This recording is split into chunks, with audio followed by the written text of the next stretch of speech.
What it do, YouTube, man? What's up, Jits? It's your boy Shehatesjosh. Back with another video, my nigga. Back with another fucking reaction. Welcome back to the channel, man. Jordan versus LeBron, the best GOAT comparison, bro. Somebody in the comment section, he told me, he said, I recommend an excellent objective video. Jordan and LeBron, the definitive GOAT analysis is by Danger Productions, and it's really well done. And I seen, like, this is Danger Productions, and I seen a lot of people, like, make reactions to it, and I ain't gonna lie.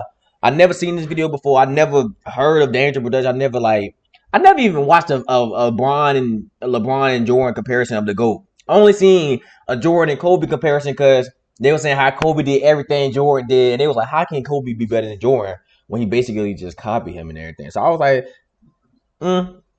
that's true. But rest in peace, my nigga Kobe, man. We ain't talking about you right now, but rest in peace, my nigga. Rest in peace, Takeoff, man. That shit just sad, bro. That shit just crazy, bro. But Jordan versus LeBron, man, the best GOAT comparison, man. Y'all know how I feel, man. I say it's 1A, 1B. I say you can have LeBron at 1A, you can have Jordan at 1B. You can have Jordan at 1A, you can have LeBron at 1B. Either way, it doesn't matter to me because I feel like LeBron 1A and I feel like Jordan 1B. I feel like Jordan, when it comes to like game wise, cause like just like I don't know, cause that's hard. We just gonna see what these boys talking about. Danger Productions, man. I'm reacting to it, man. You know I'm a Bron fan. I'm both a fan, but we finna see, man. Y'all boys tap in, like, comment, subscribe, and y'all enjoy the video. Let's get your action, man. Let's see what they talking about, man. Let's see what Danger Productions talking about. Let's see who they think they GOAT is. Y'all know, cause I think it's 1A, 1B, man. Man, it's a 32-minute video. I ain't finna do a lot of talking. I'm finna be eating food, no cap. Might be some chicken and some wings and fries. When you're good at something, you'll tell everyone. When you're great at something, they'll tell you. Hey, boy.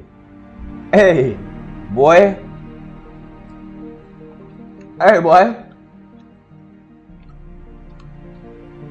Hey, boy. You might just put me on some shit, Walter Payton. No kitchen, no cap. That's some shit that's gonna stick with me my whole life. Rise up. And then I be feeling like y'all be saying Jordan the GOAT because he was the first nigga doing all this shit. Like, Jordan is great. Don't get me wrong. Jordan is a motherfucker. But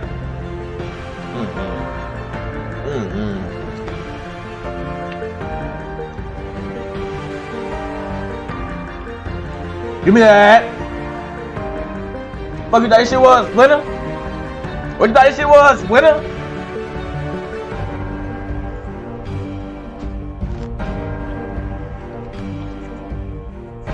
The definitive GOAT analysis. Let's see. Jordan versus LeBron.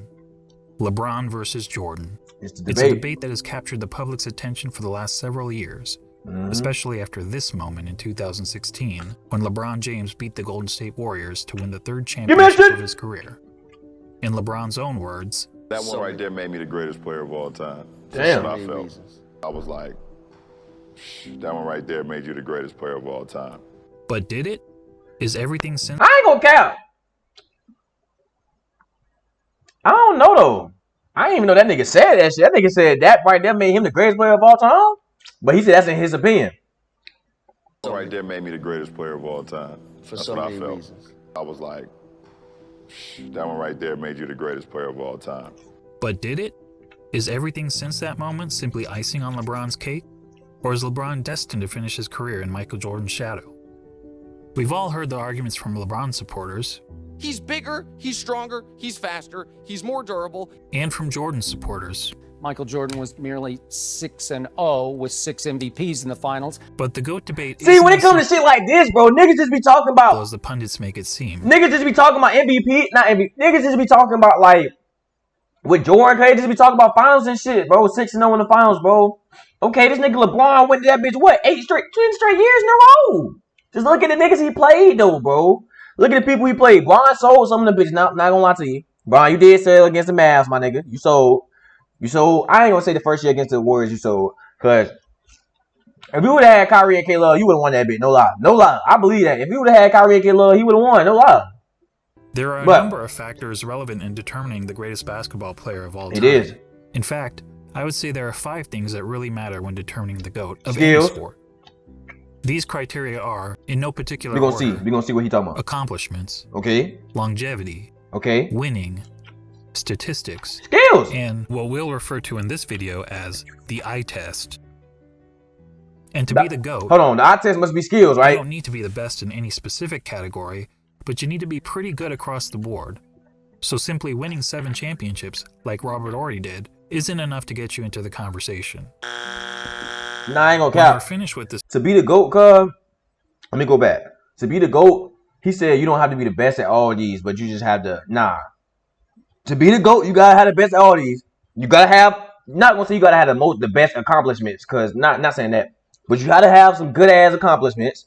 Longevity, you have to have played for some years, bro. And then not saying you played for 20 years, but only did good 12 seasons. Like, no, nigga. Out of them 20 years, bro, you was dominant in the league for a good, cause you gonna have a fall off, but you were still dominant. Then winning. Then statistics, that plays a part, and then the odds, I'm just assuming the stats, bro. I'm just assuming the simply stats. winning 7 championships, like Robert Horry did, isn't enough to get you into the conversation. When we're finished with this video, it'll be plainly obvious that one guy comes out on top. But before we get started, I want to clarify that this is not a comparison of legacies. It's about who was the better basketball player. If we were talking about legacies, Jordan's is nearly untouchable. Yeah. Not only did he lead basketball to global popularity, he helped transform Nike into an empire, changed the way players played and how they dressed, and he even made it cool for guys to be bald. I think that's what it is, bro. Contribute to MJ's iconic status, they don't make him a better player on the court. Thank you. So let's evaluate. Y'all be trying, bro. He's more greater legacy-wise. Yeah, he has a greater legacy than LeBron. Well, I don't even know if you can say that. This nigga LeBron is the chosen one, to be honest. I don't even know if you can say that. From high school, from 9th grade in high school, built up. Niggas is, oh, he has to, if he's gonna be the biggest bust of all time, bro. All that shit was on this man back, bro. Think about that shit. All that shit on that man back from 9th grade, building that shit up. Went #1 pick as a high schooler, bro. As a high schooler, #1 pick as a high schooler, cuz. Built all that, and then exceeded everybody's expectations. Exceeded all the expectations, bro. All of the expectations. The criteria that matter. So legacy-wise, I don't even know if you can say that. Take a look. Jordan had more regular season MVPs, twice as many finals MVPs, 9 more. Hold on. When was this made, though? When was this made? This was made 2 years ago. My nigga, how you got 3 MVPs on him? Don't Bron got 4 finals MVPs? And several more selections to the NBA's all-defensive team, including one Damn, this nigga got 10 scoring titles? Damn, 1 scoring title. This nigga got 9 all-NBA defense? Damn. LeBron has more all-star appearances, but that's largely due to his having played more seasons. Yeah. In fact, when taking into account retirements and major injuries, Jordan essentially played 13 seasons compared to 17 seasons for LeBron, making Jordan's significant lead in accomplishments all the more impressive. And that's to say nothing of MJ's brilliant college career, which saw him twice named All-American and once awarded College Player of the Year, at a time when the country's best players actually went to college. Oh God, I don't like that. I'm not that new whether shit, you're a LeBron fan or MJ fan, you have to give the accomplishments to Jordan. Jordan got the, I know that. The second criteria in our GOAT analysis is longevity. And this one is also a no-brainer, but this time in favor of LeBron. Not only has LeBron played more seasons in the league, he was more dominant. Had a longer peak than Jordan. Yeah, he's been way more dominant. Peak lasted about 10 years, whereas LeBron's peak has lasted 16 years and is still going. And he's been incredibly durable during that time, missing significant time to injury only in 2019. That said, the claim that LeBron that nigga wasn't even injured. He just didn't feel like has been a bit overblown. He didn't feel like being on that whack ass team. Played in at least 80 regular season games 11 times in his career, including all 82 games an incredible 9 times. Damn. Compare that to LeBron, who played in at least 80 regular season games just twice, and in all 82 games just once. So both LeBron and Jordan get high marks for their durability. Yeah, but that's true. durability aside, the bottom line is that LeBron has sustained his level of excellence for a much longer period of time than Jordan. But then at the same time, you really can't say that. You can, but it's like LeBron now where basketball is, where technology is, bro. This nigga is spending tens of millions of $100 million on his fucking body. Jordan didn't have that shit back then though. So I really like, which puts the longevity check mark. You still get it. I'm still get that bitch to LeBron though, but at the same time, I can't deny the fact that like these niggas don't have like ways to preserve their body and shit, ice chambers and shit. Like Jordan didn't have this shit, my nigga. Jordan didn't have that shit. That brings us to the third GOAT criteria: winning. Winning. As we all know, Jordan won 6 championships. LeBron has won 3. Jordan is 6-0 in the NBA Finals. Man. LeBron is 3-6.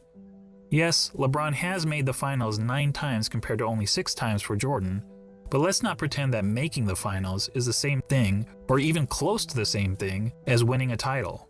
True. Take a prime example from another sport, the Buffalo Bills.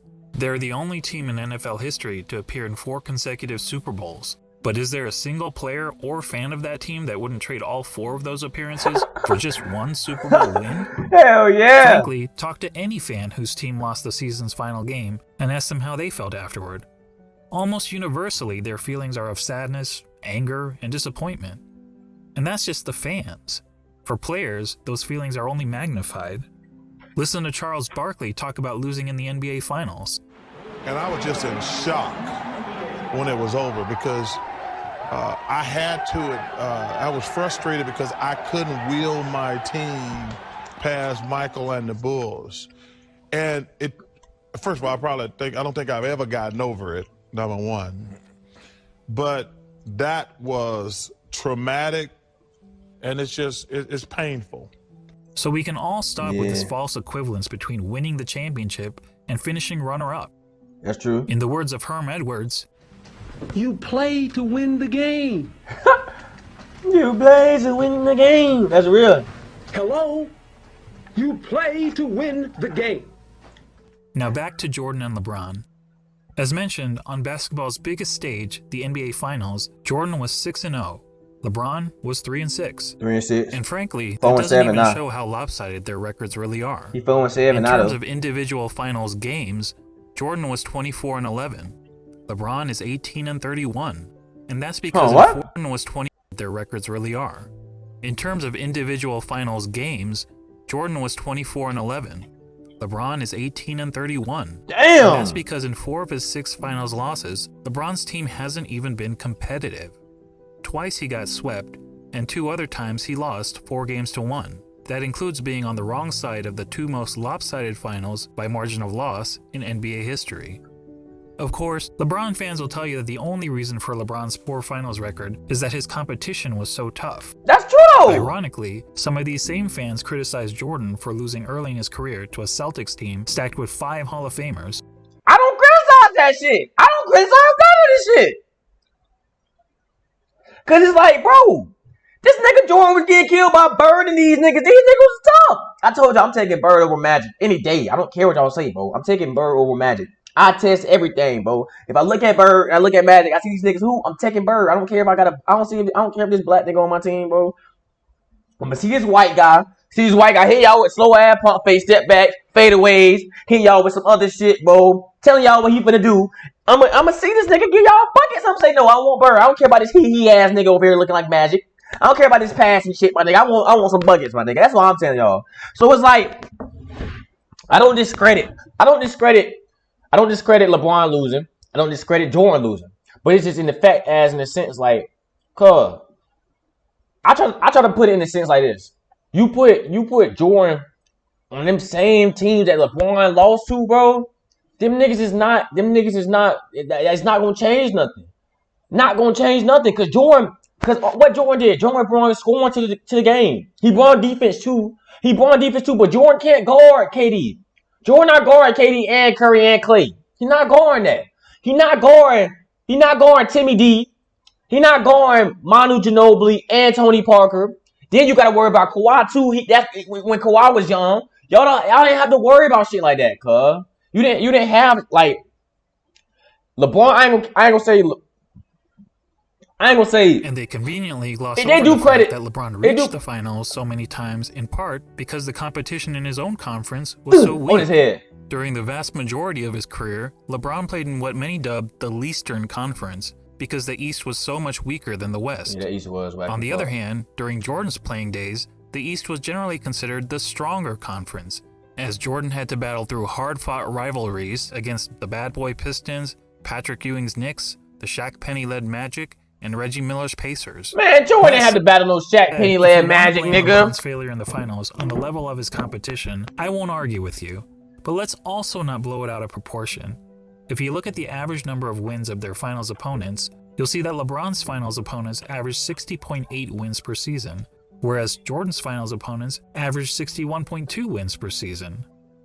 So as it turns out, both players faced stiff competition in the finals. But a big reason we don't hold the 93 Suns, the 96 Sonics, or the 98 Jazz in the same regard as some of LeBron's finals opponents is because, unlike LeBron's adversaries, Jordan's opponents never actually won the Larry O'Brien Trophy. That's true. Which goes to my original point, that the difference between winning the title and finishing runner-up is huge.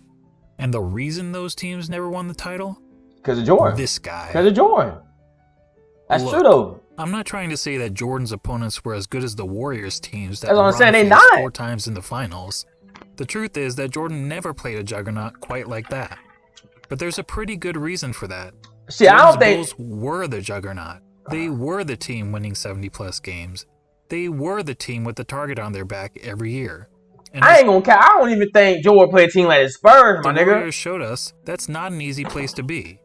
As great as the Warriors were, they were never able to string together 3 consecutive championships. It wasn't. Jordan's Bulls did it twice.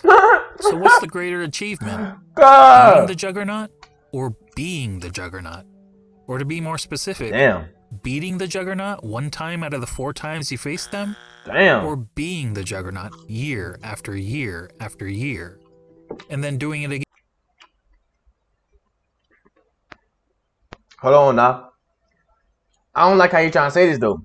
Like LeBron not the juggernaut though. Niggas come into the game like, damn, LeBron is the juggernaut. LeBron just played some great ass teams, bro. Great ass teams, bro. KD. You're not talking about Draymond Green, Curry, Clay. That's three of the greatest shooters of all time, bro. He's playing with fucking Iman Shumpert and look who he's playing with. Look who he's playing with. Iman Shumpert and motherfucking and what's it called? Juggernaut year after year after year. What's dude name? And then doing it again year What's dude name? After year. Nigga, that was drunk. There's no doubt that LeBron's victory over the 73-win Warriors was the highlight of his career. But it's not the first time that an underdog has won the championship. That's true. And there actually have been much bigger underdogs who ended up winning the title. That's crazy. But how many times have we seen a player lead his team to 6 championships in 8 years? Prior to Jordan's Bulls, only Bill Russell's Celtics ever accomplished that feat in the NBA, when they incredibly won 11 championships in 13 seasons. Man. However, back then, there was an average of less than 10 teams in the league, and only a couple rounds of playoffs, so it was considerably easier to win a title. And no player, not even Bill Russell, ever had a run of winning 25 of 26 playoff series, as Michael Jordan did. Damn. And Michael's pattern of winning goes beyond the NBA. Let's not forget that Jordan has never won anything but gold in the Olympics, and he also earned an NCAA championship, in which he hit the first of 2 iconic championship-winning shots in his career. All that is to say, when it comes to winning, the checkmark clearly goes to Jordan. Goes to Jordan. Jordan got him beat and winning. Cause it's always like it's gonna be a back and forth thing, to be honest. Cause it's gonna be back and forth. Cause Jordan got him beat winning. Jordan had a beat with what's it called? So it's like I don't like. It's 2-1 right now. It's 2-1 right now. Statistics. LeBron has way better statistics. A bit more complicated. I mean, how do you statistically evaluate 2 players who played in different eras under different rules at different positions? One way of doing it is to simply look at the 8 traditional statistics of basketball. Points, assists, rebounds, steals, blocks, field goal percentage, free throw percentage, and turnovers. And we'll focus on per-game stats rather than cumulative stats, since cumulative stats such as total career points and total career assists really speak to longevity, which is already its own category of the GOAT analysis. Per-game stats, on the other hand, is more of an apples-to-apples comparison. So looking at the 8 traditional stats, we see that Jordan leads LeBron in 5 of them: points per game, steals per game, blocks per game, free throw percentage, and fewer turnovers. LeBron leads in the other 3: assists per game, rebounds per game, and field goal percentage. But that's a pretty simplistic way of looking at statistics. What if we instead turn to analytics? I was about to say, you looking at that big, huh? Probably the most well-known analytics stat is player efficiency rating, or PER for short.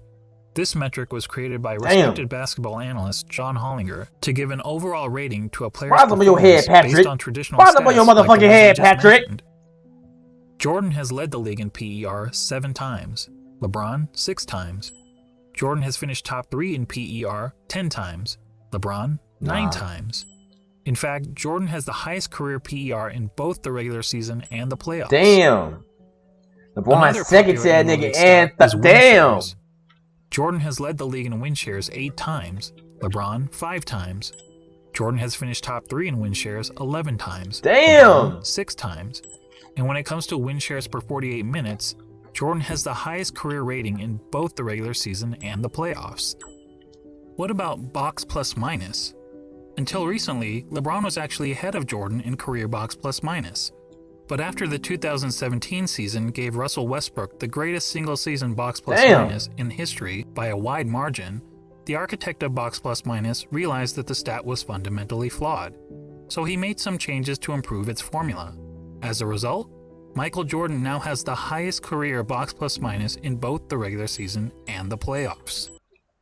What the fuck did he change so drastically that the box plus minus gonna change, bro? What about value over replacement player, which on its face seems to favor LeBron James? Well, value over replacement player is a cumulative stat, and as previously noted, cumulative stats speak more to longevity than they do game-to-game dominance. True. That said, according to value over replacement player, Jordan owns 6 of the 9 greatest individual seasons ever played. And on a per-game basis, MJ's career rating in value over replacement player is the highest of all time in both the regular season and the playoffs. It's crazy. This nigga shit. Oh, his shit number 1 and LeBron shit number 2 in each one. Is the highest of all time in both the regular season and the playoffs. Are you noticing a theme here? Not only does Jordan beat LeBron in every ratable analytics stat, he consistently ranks as the best ever across the board. He does. Before we move on from LeBron, right, number 2 or 3rd. I want to mention a lesser-known stat called game score, another brainchild of John Hollinger. Game score measures a player's performance in a single game, so it won't tell us who's had the better career, but it does provide insight into who's had the greatest games. Now, we only have game score stats since 1983, so you won't see any mentions of it. That said, of the 100 highest game scores ever recorded, incredibly 19 of them belong to Michael Jordan. In other words, nearly 1 out of every 5 of the best single-game performances over the last 4 decades has been by MJ. Damn. That includes the highest game score of all time for Jordan's 69.18 rebound masterpiece. Comparatively, LeBron has had only 3 of the top 100 game scores. When discussing the GOAT, Nick Wright is fond of asking this question. The aliens come down. You have 1 game to save humanity. Who's your first pick in the history of the world? Well, Nick, I think we have our answer. I'm picking LeBron. I'm sorry. Now that I've finished, I'm sorry, cuz. It's like, cuz, I don't know, bro. I don't know, bro. I don't know. It's because I didn't watch Jordan. It's because I just grew up watching LeBron, just everything. Cuz I don't know what it is, but I just feel like, in the sense of basketball, wise, like I'm just the eye test, cuz I don't know. That's hard, Let's be real. Hardly anyone watching this video knows how to calculate PER, win shares, box plus minus, value over replacement player, or game score. And why should you? This is basketball, not Goodwill Hunting. So let's go back to the traditional stats that we all know and understand. But this time, let's add context to them. What do I mean by context? Well, some positions are simply better than others at racking up certain stats. Let's take rebounding as an example. In a vacuum, if we simply compare the number of rebounds per game of Brook Lopez and Jason Kidd, we might think that Lopez was the better rebounder. The truth is, relative to their positions, Lopez is statistically one of the worst rebounding centers in NBA history, whereas Kidd is statistically one of the best rebounding guards in NBA history. But even a poor rebounding center can grab more rebounds than a great rebounding guard solely by virtue of their roles on the court.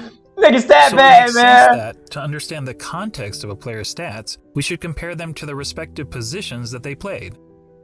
When comparing LeBron James to the other small forwards who have played at least 500 NBA games, this is where he ranks. Overall, that's pretty impressive. Now let's see how Jordan compares to all shooting guards who have played at least 500 NBA games. He gonna be first in everything. As first good as in points. LeBron is compared to other small forwards, Jordan is that boy first in points, fourth in assists, third in rebounds, third in steals, third in blocks, ninth in field goal percentage, and 34th in what? Free throw percentage in the shooting guards. That's some crazy ass NBA shit, games. This is where he ranks. Overall, that's pretty impressive. Now let's see how Jordan compares to all shooting guards who have played at least 500. And it's crazy because it's like, as good as I want to say LeBron it's probably compared to more other greater small shooting forwards, guards than it is small Jordan is on forwards. another level when compared to other shooting Yeah, I guards. I think He's it's darn near the top of every major statistical category. And there isn't a single category where LeBron is better than MJ relative to his position, other than assists. So to sum up statistics, whether comparing traditional stats Hold on.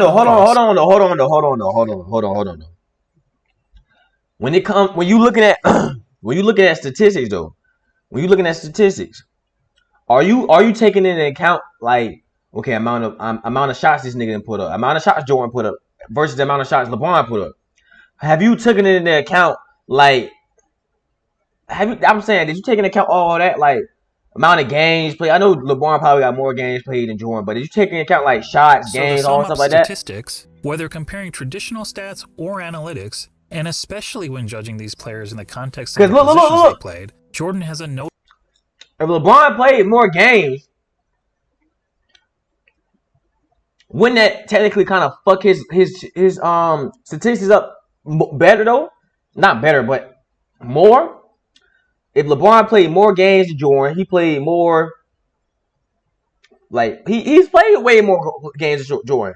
Jordan probably shot way more shots than him, but LeBron's played way more games than him. So I'm saying, wouldn't the more games that LeBron played kind of fuck him up in a sense? In a sense, comparing his stats to Jordan's stats. That's what I want to know. So to sum up statistics, whether comparing traditional stats or analytics, and especially when judging these players in the context of the positions they played, Jordan has a noticeable edge over LeBron. As such, we have to give the check mark to Jordan. Introducing Wells Fargo Premier. Oh no, man. Lending and investing. Oh no, man. Around you. Stats? Wawa hoagies are made but fresh if you do just for you. Gotta have a Wawa. And that takes us to the last category in our GOAT analysis, the eye test. The eye test. And to be clear, by eye test, I don't mean which of these players is bigger, faster, or jumps higher. Yeah, I know that. None of that is relevant unless we're having a track and field competition. And frankly, if physical measurables mattered, then George Murasan would be in the GOAT conversation. No, what I mean by the eye test is, if you sat an average basketball fan in front of a TV to watch a player in action, what would he notice that the player is and is not great at? Thankfully, I happen to be an average basketball fan, and I've had the privilege of watching both LeBron and Jordan during their playing days. So unlike a lot of my fellow YouTubers, I haven't merely relied on highlight videos. Here's what my eyes told me when I saw Michael Jordan play, particularly during his playing days with the Chicago Bulls. He was the best offensive player in the game. He was arguably the best defensive player in the game. He had the best mid-range game. He was the best finisher at the rim. He had the best post-up game, which is incredible considering most players who dominated the post were big men. That's true. He was widely considered the most clutch player in the game. That's true. He was regarded by opponents as the fiercest competitor on the court. He was regarded by teammates as the hardest worker in practice. And when all was said and done, amongst the other stars of his generation, he was the greatest winner. That's true. Now, when you're playing against the elite of the elite athletes of the world, to be the best at any one of those things is pretty remarkable. But to be the best at all of them, that shit. I tell you, it's impossible. But but for the fact that we saw Michael Jordan do it. Then I'm gonna just come and dunk on And when Bill it comes to the Laimbeer. GOAT No, I'm gonna just come debate, that's the biggest hurdle Bill facing Laimbeer. LeBron. He's basically being compared to a guy who was great at everything and practically had no weaknesses. Seriously, judging by the eye test, what's the worst thing we could say about Michael Jordan's game? Probably that he wasn't a very good three-point shooter. Yeah. Jordan shot 33% from beyond the arc in an era when the average player also shot 33%. Yeah. So when it Because came the three ball wasn't revolutionized then. It wasn't really like part of the game. Only a few players really had a three ball back then, but yeah. And I say another weakness of Jordan game. I want to say ball handling. That he wasn't a very LeBron Jordan really ain't no great ball handler. They just get to their spots. Like they're not really tight ball handlers. 33%. So when it came to 3-point shooting, he wasn't good. He wasn't bad. He was just average. Yeah, he was. But He was remember that Michael played in an age when the 3-point shot wasn't a big part of the game. It was a part of the game. During Jordan's years, teams averaged only 9.5 3-point attempts per game, and Michael himself On the attempted money. less than 2 threes per game. On the money, Jordan. And if being an average 3-point shooter is a weakness of Michael's game, well, then we also have to call it a weakness of LeBron's game. It is. The difference is that LeBron plays in an era where the 3-point shot is a huge part of the game. Bang. During the years in which LeBron played, teams attempted on average over 21 threes per game. And LeBron himself averaged 4.3 3-point attempts per game, or 2.5 times as many as Jordan. Despite the increased emphasis on threes, LeBron's career shooting percentage from beyond the arc is only a hair better than Jordan, at 34%. And it's actually slightly below his peers, who averaged 35% from three during his era. But to reiterate, being an average 3-point shooter was by far the worst part of MJ's game. It was. For LeBron, it's not even close. LeBron, in fact, has 4 major weaknesses as a basketball player, each of which is readily apparent to anyone who has actually watched him play. First, he's not a good free throw shooter. Nigga's terrible free throw shooter. LeBron shot around 73.5% badass free throw shooter, my nigga. Which is pretty poor for a player who handles the ball as much as he does. Yeah. In fact, many analysts point out that at the end of games, LeBron shies away from driving to the basket because he's afraid of being sent to the line. I don't know whether that's true, but what I do know is that the odds of LeBron hitting 2 consecutive free throws is statistically not much better than a coin flip. Jordan, on the other hand, shot a 83.5% with his eye closed during his career, and MJ never shied away from contact at the end of games. LeBron's second weakness is that he's an inconsistent defender. Sure, he's had some years where he was elite defensively, which is evidenced by his numerous selections to the NBA's all-defensive team, but he's also had several years where he's practically been a liability on the defensive end. Compare that to MJ, who during his Bulls days was a consistently elite I defender. say he like that now, cause he an inconsistent defender now, bro. But LeBron really, bro. Yo, we've all said this. Y'all know, like I'm not trying to say it's a weakness in his game. I don't think it's a weakness in his game. I feel like if LeBron wanted to lock a nigga up, cause he'd get that mentality to lock a nigga up. But he just, excuse me, LeBron is he's a better off ball defender. He wanna go get the block. He trying to shoot the lane for the steals. He not trying to play on ball to waste all his energy for He not trying to waste all his energy. He got offense. I mean, Jordan had offense too, my niggas. I don't know, cuz. Compare that to MJ, who during his Bulls days I wouldn't say it's a weakness. Consistently elite defender.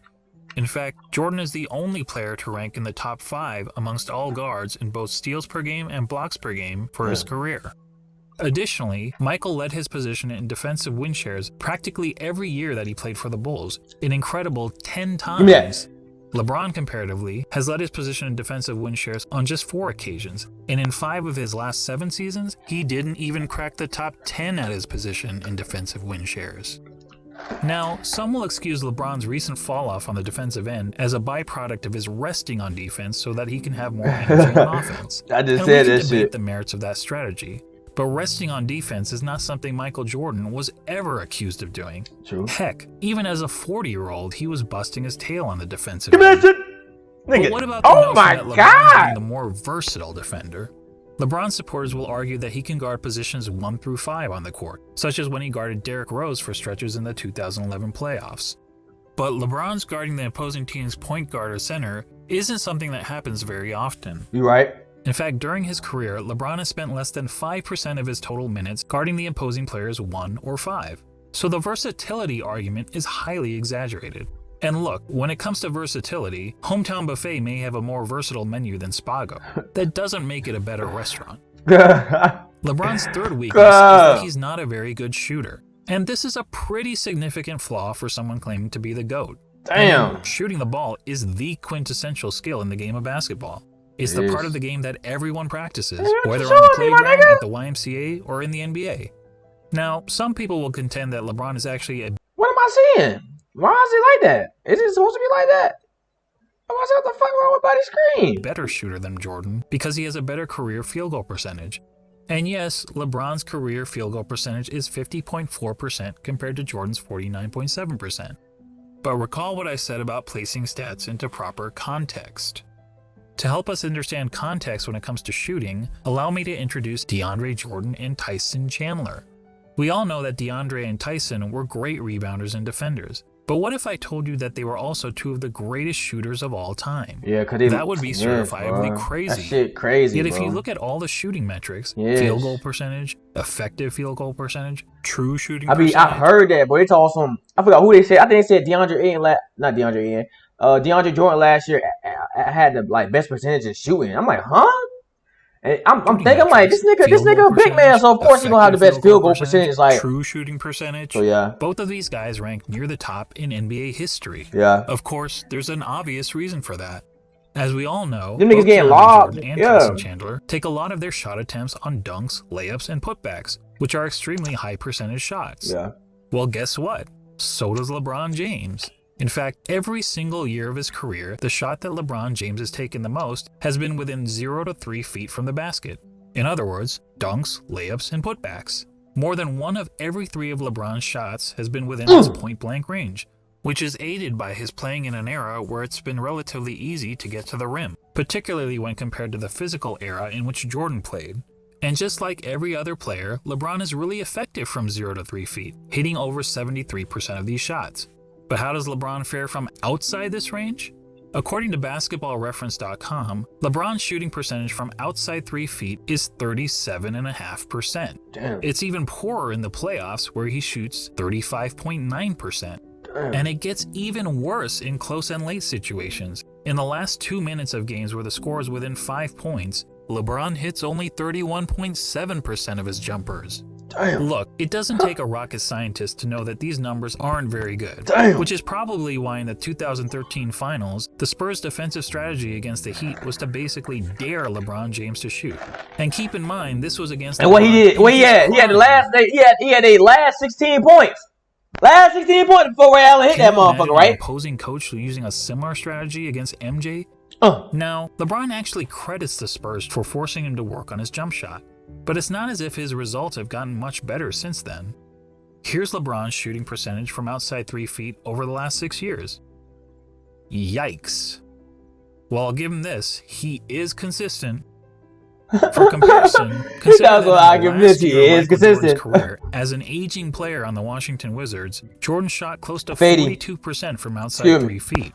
While that's certainly not great, it means that even as a 40-year-old shell of his former self, Jordan was still a better shooter, far better shooter than LeBron James. Unfortunately, Basketball Reference doesn't have advanced shooting metrics from Michael's Bulls days.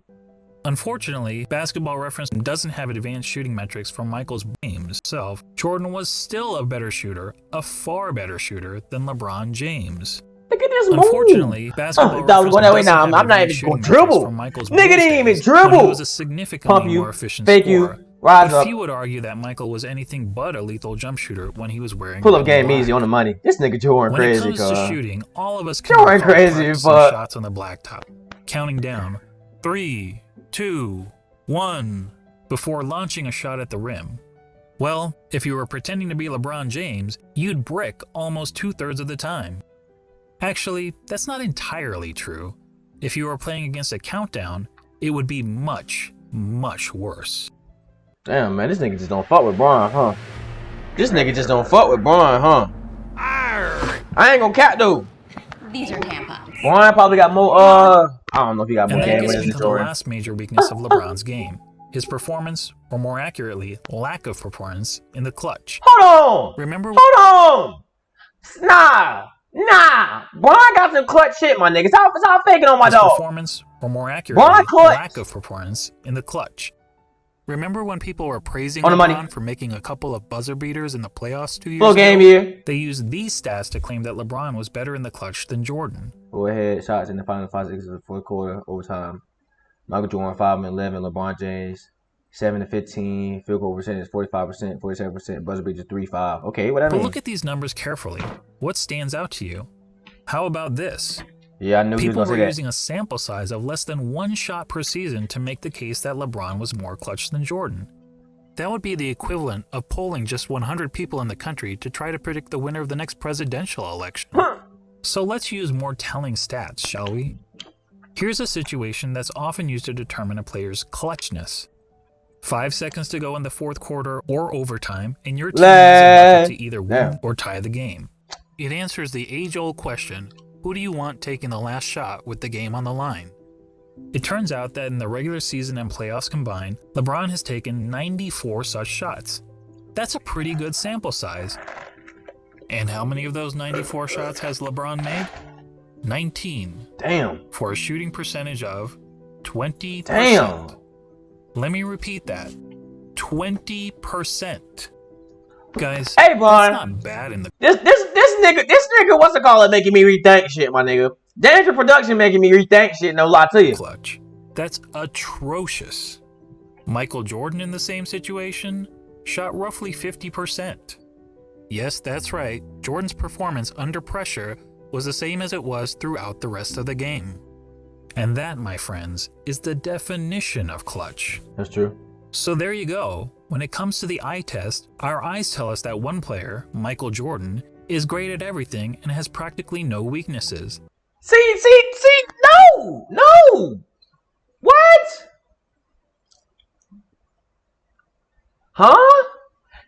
What? Nigga said Michael Jordan is great at everything and practically has no weaknesses. No, bro. Bro, you telling me, the eye test. I'm talking about eye test in the sense, I watched one game by Jordan, I watched one game by LeBron, bro. They best games, they games. You watch the whole game. You gonna see shit in Bron, you gonna be like, damn. Okay. Cause you didn't bring up nothing about Bron passing skills, how he changed the game, how he make other people wave, how he make other people better. He didn't bring none of that up. He basically just decredit. He basically just decredit whole LeBron whole motherfucking career. He just bring up stats like, oh yeah, 14, like, nigga, what? 14%, like, my ass, nigga. Like, bro, you didn't bring none of that up, bro. All you did was basically, you said some good shit about LeBron from 3 feet. Then you basically try to flip it on him that, oh, Jordan, like, I'm not saying, I told y'all, bro, I feel like they both equal, bro. They both equal, cuz. When I look at both their games, in the sense of playmaking, LeBron's a better playmaker. When in the sense of rebounding, I might have to go, I don't even know. Rebounding, it might be tit for tat. When I go defense, Jordan a better on-ball defender. Jordan a better defender all in total, period. I'm not saying LeBron not a good defender, bro, but LeBron, I feel like LeBron could be a great defender because if he just real deal, just work, like, just, if he got in like, man, fuck, because we didn't see LeBron lock in like, fuck, I'm finna lock in. He locked a nigga up, shut cold, bro. So it's like, you can't say that. It's just, he don't defend. I don't know. He just don't defend. I don't know why he don't. That's his problem. That's his problem. But playmaking, Bron, finishing, like I said, I believe finishing wise, you can't. It's tit for tat, my nigga. It's tit for tat. Mini game, I'm giving it to Jordan. 3-ball game, I'm giving it to. It's basically even 3-ball game. Like every. I don't know, cuz. I don't know. I say Jordan the greater scorer. The better scorer, the better efficient player in the sense like I'm just giving you my buckets. Jordan don't do shit that's outside of his game. If you know that, I feel like Jordan knew his weaknesses. Jordan knew I'm not really the best 3-point shooter, but 3-point wasn't even part of the game back then like that. So it's like I know I'm not the best 3-point shooter, but I'm open. I can hit it. I got my shot. It's the same thing. I'm gonna say it like that. Jordan didn't overdo what he was doing. Bron sometimes overdo what he do. He try to like do too much. Try to like nah, that's not your game, Bron. I feel like if Bron stuck to his game, and I feel like Jordan worked on his game. I'm not saying I don't know personally, but I feel like Jordan worked on his game. He perfected his craft better than LeBron perfected his craft. Because it's in a sense like LeBron craft wasn't just scoring. So LeBron was doing other shit. LeBron setting his teammates up passing. Y'all not talking about that. Y'all not talking about how LeBron made his teammates better. How LeBron like made other people way better, made the teams better. Y'all ain't talking about that. Y'all just talking about straight Jordan versus LeBron. So I feel like Jordan perfected his craft better than LeBron did, but. And the other player, LeBron James, while also having a ton of strengths, has several obvious flaws to his game. He do. And when all is said and done, after analyzing the 5 key factors of being the GOAT, Jordan gets 4 check marks to LeBron's 1. Damn. Making this GOAT debate, well, not much of a debate at all. Now, don't get me wrong, I'm not saying that LeBron James is a bad player. He's a phenomenal player. Personally, I have him on basketball's Mount Rushmore, along with Jordan, Kareem, Wilt Chamberlain, and Bill Russell. He's just not Michael Jordan. Bro, no, this is not my Mount Rushmore either. Jordan, Bron, Kobe. I'm gonna go Kareem, then I'm gonna go Curry. That's my Mount Rushmore. That's my Mount Rushmore. That's my Mount Rushmore. Jordan changed the game, and all told he revolutionized basketball. He made everything. Jordan made niggas want to hoop. To be honest. LeBron just LeBron, bro. LeBron just the chosen one, bro. He just brought everything to the game, bro. He from high school all the way to now, bro. This nigga still balling. He's still there. I say Kobe because Kobe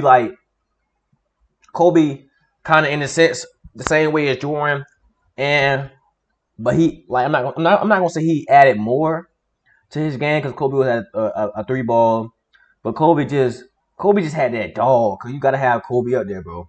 You gotta have Kobe up there. I'm gonna say Kareem because some people I don't know if Kareem. Some people say he the greatest center of all time. Cause like I think Kareem was a motherfucker, bro. But I don't know. I like Hakeem. Hakeem my favorite center of all time. But I know Kareem greater. You feel me? I know Kareem greater, but I feel like Hakeem the better center. But I'm gonna throw Kareem up there because of his statistics, everything. And then I'm saying Curry because I feel like Curry, but the greatest point guard of all time. Cause I feel like he got way more of an impact than Magic. He a better player than Magic. I feel like he changed the game more than Magic did. So I just feel like he should be on Mount Rushmore. And just to underscore how good MJ was, that's how let's ignore LeBron and Jordan for a minute and focus on the other 3 players highlighted here, Kareem, Wilt, and Bill Russell. Most would agree that these are the 3 greatest centers in NBA history, and each of them has a strong case to justify his standing among basketball royalty. Wilt is an all-time great because he was an offensive force of nature, and he holds a ton of NBA records. Russell is in the conversation because he was a dominant defender and a perennial champion. Kareem also led his team to numerous titles, he was there, and in terms of individual awards and accolades, was the most decorated of the 3. Not to mention, he had the NBA's most unguardable shot. Now imagine a center that had all the best qualities from these 3 titans. A player like that would be the basketball equivalent of Thanos.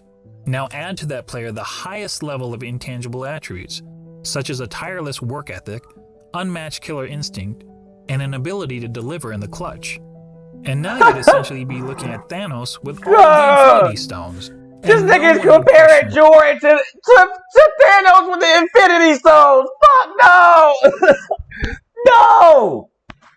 This nigga just compared Jordan to Thanos with the Infinity Stones, bro. Come on, my nigga. Come on. Unmatched killer instinct.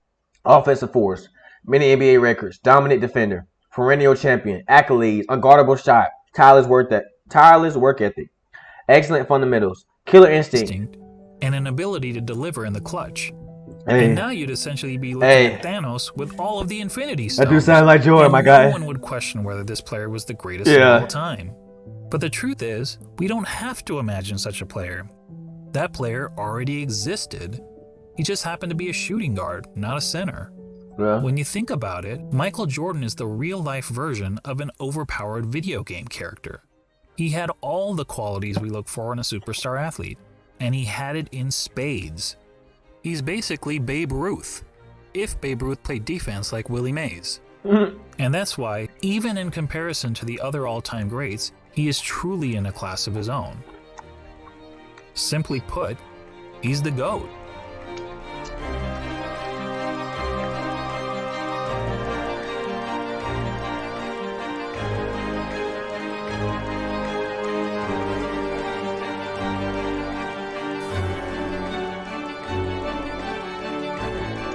We gonna let you, Bill Lambert.